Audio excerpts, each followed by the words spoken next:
किसकी किस्मत चमकेगी और किसको मिलेगा जनता का आशीर्वाद, किसका छोड़ेगी जनता साथ। देखिए तहलका लाइव टुडे पर हर चुनावी हलचल। नमस्कार, स्वागत है आपका तहलका लाइव टुडे देश की आवाज में। मैं हूं आपके साथ शहनाज। आप देख रहे हो तहलका लाइव टुडे देश की आवाज।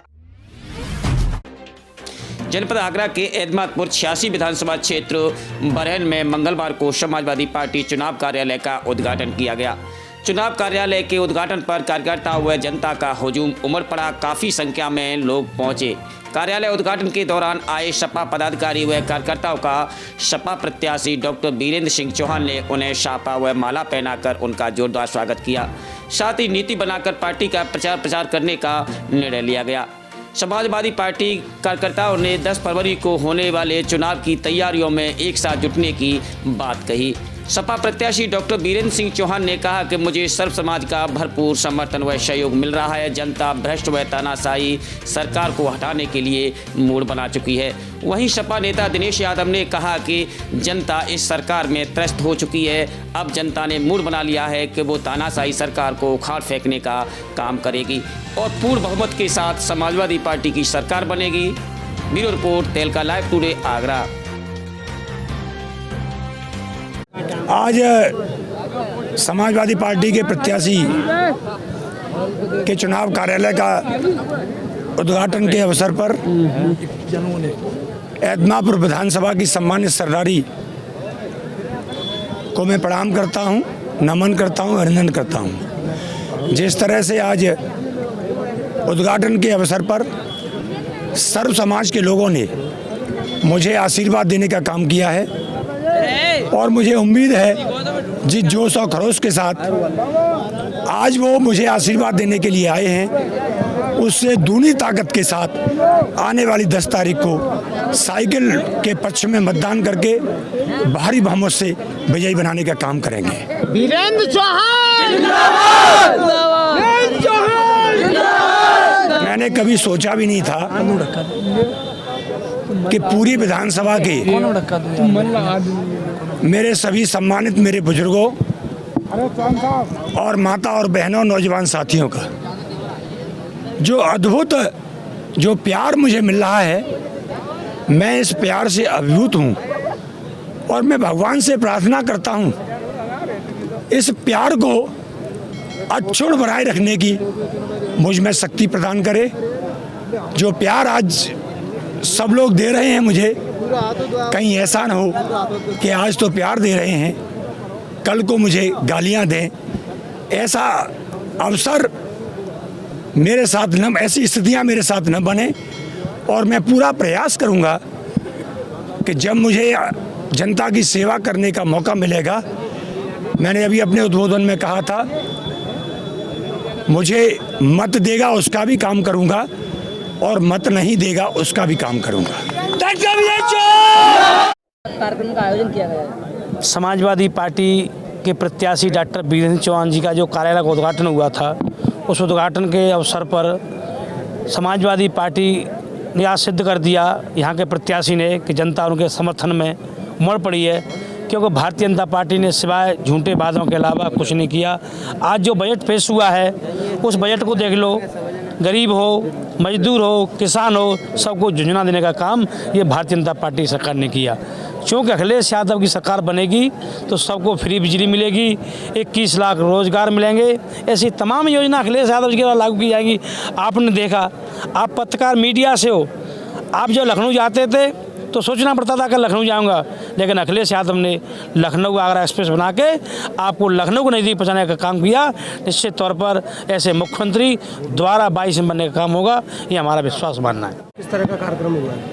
आज यहाँ एतमादपुर के समाजवादी पार्टी के प्रत्याशी माननीय डॉक्टर वीरेंद्र सिंह चौहान जी के बरहन क्षेत्र के चुनाव कार्यालय का शुभारंभ हुआ है। चुनाव कार्यालय पर जिस प्रकार से हर गांव से हर जाति और धर्म के लोगों ने जो उन्हें मान सम्मान दिया है, डॉक्टर वीरेंद्र सिंह चौहान के समर्थन में जिस तरह से सभी लोगों ने एकजुट होकर के ये आज संकल्प लिया है कि 10 फरवरी को चुनाव चिन्ह साइकिल पर वोट दे करके डॉक्टर वीरेंद्र सिंह चौहान को यहाँ से विजयी बनाना है और उत्तर प्रदेश में अखिलेश यादव जी को मुख्यमंत्री बनाना है। ये आज यहाँ संकल्प लिया गया है। विकास के क्या क्या मुद्दे रहेंगे? विकास के तो तमाम मुद्दे हैं। 2012 से लेकर के 2017 तक माननीय अखिलेश यादव जी ने विकास की योजनाएं चलाईं, तो इस भारतीय जनता पार्टी की सरकार में उन योजनाओं का बंद करना और नाम बदलना, इसके अलावा कोई काम नहीं हुआ। और एतमादपुर में सबसे बड़ी जो समस्या है वो हमारे यहाँ सिंचाई की पानी की समस्या है। रजवाओं में हमारे यहाँ पानी नहीं है, हज़ारों बीघा ज़मीन जो है ऊसर की स्थिति में है, बिजली का बुरा हाल है, कानून व्यवस्था पूरी तरह से चौपट है, शिक्षा और चिकित्सा बिल्कुल जीरो पे आ गई है। अभी आप किसी भी डिस्पेंसरी में चले जाइए और तो इलाजों की बात छोड़ दीजिए, आपको कुत्ता काटे का इंजेक्शन भी नहीं मिलेगा। इस तरह की तमाम छोटी मोटी समस्या है। माननीय अखिलेश यादव जी ने कहा कि जब हमारी सरकार बनेगी तो घरेलू बिजली पूरी तरह से फ्री होगी। 300 यूनिट का मतलब है कि एक तरह से पूरे गांव के गांव फ्री होंगे। किसानों को ट्यूबवेलों की बिजली पूरी तरह से फ्री मिलेगी और विधवाओं को, महिलाओं को, गरीबों को जिस तरह से समाजवादी पेंशन मिलती थी, 55 लाख महिलाओं को दी, इस तरह से उत्तर प्रदेश में आने वाले समय में 1 करोड़ महिलाओं को 1500 रुपया प्रति महीने के हिसाब से पेंशन देने का काम किया जाएगा। जिस तरह से 2012 से लेकर के 2017 तक लैपटॉप देने का काम किया, इसी तरह 2022 में जब समाजवादी की सरकार बनेगी तो छात्र और छात्राओं को लैपटॉप देने का काम किया जाएगा। इस तरह के तमाम मुद्दे रहेंगे। विकास की हम बात पे चुनाव लड़ेंगे। विकास हमारा असली मुद्दा है। यादव जी जैसे कल यहाँ पर सूबे के मुख्यमंत्री भी आए हैं, योगी आदित्यनाथ जी, तो क्या इससे फर्क पड़ने वाला है वीरेंद्र सिंह चौहान के कुछ वोटों पर? आमलखेड़ा में बाबा मुख्यमंत्री जी का बहुत बहुत स्वागत, लेकिन बात ये है कि पिछले 5 सालों में जब उनके हाथ में कुछ देने के लिए था, अगर वो तब आते तो आमलखेड़ा क्षेत्र और एतमादपुर क्षेत्र में निश्चित रूप से विकास भी होता, कोई योजना भी चलती। जब उनके हाथ में कुछ रहा ही नहीं है, अब केवल कोरी भाषणबाजी के लिए आए हैं। और बाबा पहली बार इसलिए आए हैं कि पिछले चुनावों में आपने देखा होगा कि यहाँ पर आमलखेड़ा में भारतीय जनता पार्टी के प्रत्याशियों के समर्थन में आदरणीय राजनाथ जी की सभा लगती थी। अब ये सभा बाबा जी की क्यों लगी है, इसका कारण है कि पिछले 2 चुनावों से राजनाथ जी लगातार झूठ बोल बोल करके यहाँ से वोट प्राप्त कर रहे थे। आपको सबको पता है, ये राकेश जी इस क्षेत्र के निवासी हैं। आलू प्रोसेसिंग यूनिट का वादा किया था राजनाथ सिंह ने जब सभा करने आए थे राम प्रताप जी के समर्थन में, तो उन्होंने कहा था कि मैं जीतूंगा और यूनिट बनाऊंगा और 6 महीने बाद आप मुझे बुलाना तो मैं उसकी घोषणा भी करूंगा। यूनिट तो बनी नहीं, बात ही खत्म करो। और झूठ देखो इनका। गडकरी जी द्वारा आगरा से लेकर के और जो जलेसर और जलेसर से लेकर के एटा बरेली तक का जो रोड है उसका शिलान्यास 2-2, 3-3 बार कर दिया गया और उस पर आज तक एक ईंट भी नहीं रखी गई।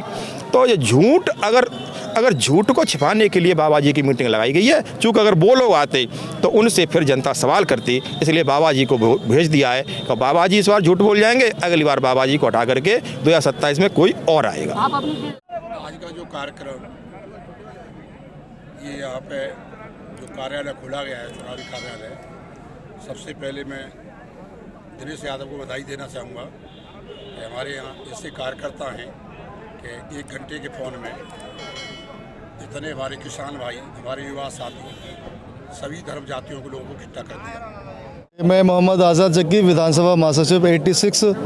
आज जो उद्घाटन हुआ है अपने कार्यालय का, बहुत ही जनसैलाब, और आप देख रहे हो सभी पत्रकार बंधुओं, यहाँ के लोगों ने प्रूव कर दिया है कि यहाँ से वीरेंद्र चौहान को जिता के ही ये सुकून पाएंगे। यहाँ के जो सभी सम्मानित साथी आए, यहाँ पे कार्यकर्ता, सभी नेतागढ़, यहाँ की जो है जनता, सभी लोगों ने प्रूव कर दिया, आज मान लिया है कि आज यहाँ से विधानसभा के जो प्रत्याशी हैं वीरेंद्र चौहान जी, यहाँ से पूर्ण रूप से पूर्व बहुमत से जीत रहे हैं। यहाँ से बहुत अच्छे वोटर जीत रहे हैं और जनता ने आशीर्वाद दिया है चौहान साहब को कि पूरे चौहान समाज और बाकी जितने भी समाज हैं, सभी समाज के यहाँ पे लोग आए हुए हैं और सभी समाज ने यहाँ पे पूर्ण रूप से आशीर्वाद दिया है और उनकी दिल की गहराई की इच्छा यही है कि यहाँ से वीरेंद्र चौहान जी यहाँ से जीत के प्रत्याशी बने, विजय बनाए।